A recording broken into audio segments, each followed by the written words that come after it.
आजा बंदे शरण राम की, फिर पाछे पछतावेगा भाई। आजा बंदे शरण राम की, फिर पाछे पछतावेगा। पहा, हे एक ब्रह्मांड आहे. आता हे एक ब्रह्मांड आहे. चित्र दाखवतो, ह्याचा अंड्यासारखा शेप आहे, अंडाकार शेप आहे याचा. हे पहा, हे एक ब्रह्मांडाचं चित्र आहे. हे एक ब्रह्मांड आहे एवढं.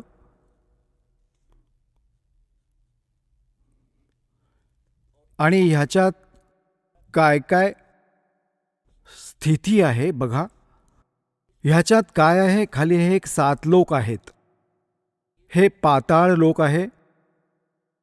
आणि हे तलातल, महातल, वितल, अतल, सुतल, रसातळ. हा पाताळ लोक, हा पृथ्वी लोक, आणि हा शिवचा लोक, हा ब्रह्माजीचा लोक, विष्णूजीचा लोक, हा कॉमन स्वर्ग आणि नरक, आणि हा इंद्रचा लोक, स्वर्गाच्या राजाचा लोक, हा धर्मराजाचा लोक जो न्यायाधीश आहे. हे मानस सरोवर, ही सप्तपुरी, सप्त ऋषींची वेगळी नगरी आहे. ही एक एक द्वीप आहे. आणि हा आहे ब्रह्मलोक. हा पूर्ण ब्रह्मलोक आहे. ह्या ब्रह्मांडातच हा ब्रह्मलोक आहे. ह्या ब्रह्मलोकात ह्या काळाने एक आणखी जाळं फेकलंय एक. हे तर हा महाइंद्राचा द्वीप आहे. हा ब्रह्मलोक आहे, ज्याला महास्वर्ग म्हणतात. ही नकली सतलोक, नकली अलखलोक, नकली अगम आणि नकली अनामी लोकाची रचना ह्या काळाने फसवण्यासाठी, या जीवांना फसवण्यासाठी करून ठेवली आहे.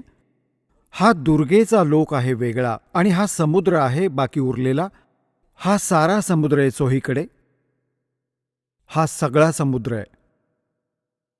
आणि इथे एक वेगळं ह्यानं गुप्तस्थान बनवलंय काळाने. इथे कोणी जाऊ नाही शकत ह्या काळाच्या इच्छेशिवाय. ह्यात याने 3 ठिकाणं बनवली आहेत. एक रजोगुण प्रधान क्षेत्र, एक रजोगुण प्रधान क्षेत्र, एक सत्वगुण प्रधान क्षेत्र, एक हे तमोगुण प्रधान क्षेत्र.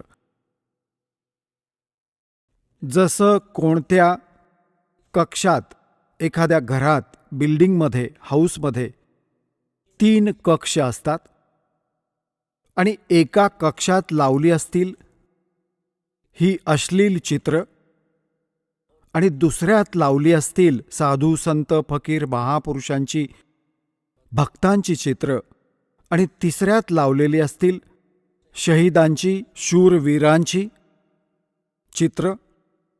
मग जेव्हा व्यक्ती त्या अश्लील चित्रांच्या खोलीत प्रवेश करेल, ती बघून त्या बकवादांना मनात त्याच प्रकारचे भाव नॅचरली असतील, मग ते 2 तास राहो अथवा 3 तास राहो, त्यावर नजर पडली ना, आणि मनात तोच दोष उत्पन्न होईल. मग त्यावेळेस तो रजोगुण युक्त राहील. आणि जेव्हा तो सत्वगुण प्रधान स्थानी जाईल, जिथे साधू, संत, फकीर, महापुरुषांची चित्र लावली असतील, त्यांची हिस्ट्री लिहिली असेल, तर तिथे जाऊन त्याचा आपोआप एका साधूसारखा स्वभाव बनतो. आणि तिसऱ्या, जिथे शूरवीरांचे, शहीदांचे फोटो लावलेले असतील, तर त्यांच्या कथातून, त्यांचं बलिदान पाहून तसाच स्वभाव बनतो. ह्या काळाने हे जाळं फेकलेलं आहे. ह्या परमात्म्याने, कबीरजींनी येऊन आम्हाला सांगितले. आता भगवानांशिवाय ह्याच्या मुळाशी कोण जाणार? असं जाळं पसरवून ठेवलंय. ब्रह्मा, विष्णू, महेशाला माहीत नाही आपला पिता कोण आहे. आणि त्या परमपित्याने येऊन यांचा तर एक एक दाणा दाणा मोजायला लावला. तर ह्याने काय करून ठेवलंय की जसं तुम्ही पाहिलं, हे बघा, ह्या ठिकाणी हे 3 असे मोठे मोठे क्षेत्र, हे बघा जसे दाखवलेत तुम्हाला, हे खूप हजारो किलोमीटर, हजारो कोसांचं क्षेत्र आहे हे. ह्या क्षेत्रात हे रजोगुण प्रधान क्षेत्र आहे. तर हा काय करतो, ह्याच्यात तो स्वतः ब्रह्माचं रूप घेतो, आपला पुत्र. जसं हे असं रूप आणि आपली पत्नी दुर्गेला ठेवतो सावित्री रूपात. ह्या दोघांच्या योगाने पती पत्नी व्यवहाराने जो पुत्र उत्पन्न होतो तो अशा चेहऱ्याचा आणि अशाच विचारांचा बनतो आणि तोपर्यंत तिथेच राहतात जोपर्यंत ह्याचा जन्म होत नाही. आणि मग त्याला तिथेच त्याचं पालन करण्यासाठी ठेवतात, कोमामध्ये ठेवतात. जोपर्यंत हा युवा होत नाही तोपर्यंत कोमामध्ये ठेवतात आणि तसा त्याचा प्रतिपाळ चालू ठेवतात. त्यानंतर ते इथे येतात सत्वगुण प्रधान क्षेत्रात. इथे तो विष्णुरूप बनवून घेतो व आपली पत्नी दुर्गेला लक्ष्मी रूप बनवतो.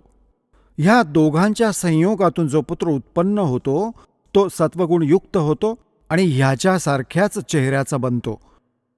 आणि इथे बघा, आणि जेव्हा तो तमोगुण प्रधान क्षेत्रात जातो तेव्हा अशी वेशभूषा करतो आणि दुर्गेला तो अशी पार्वतीसारखा चेहरा देऊन तिथे ठेवतो.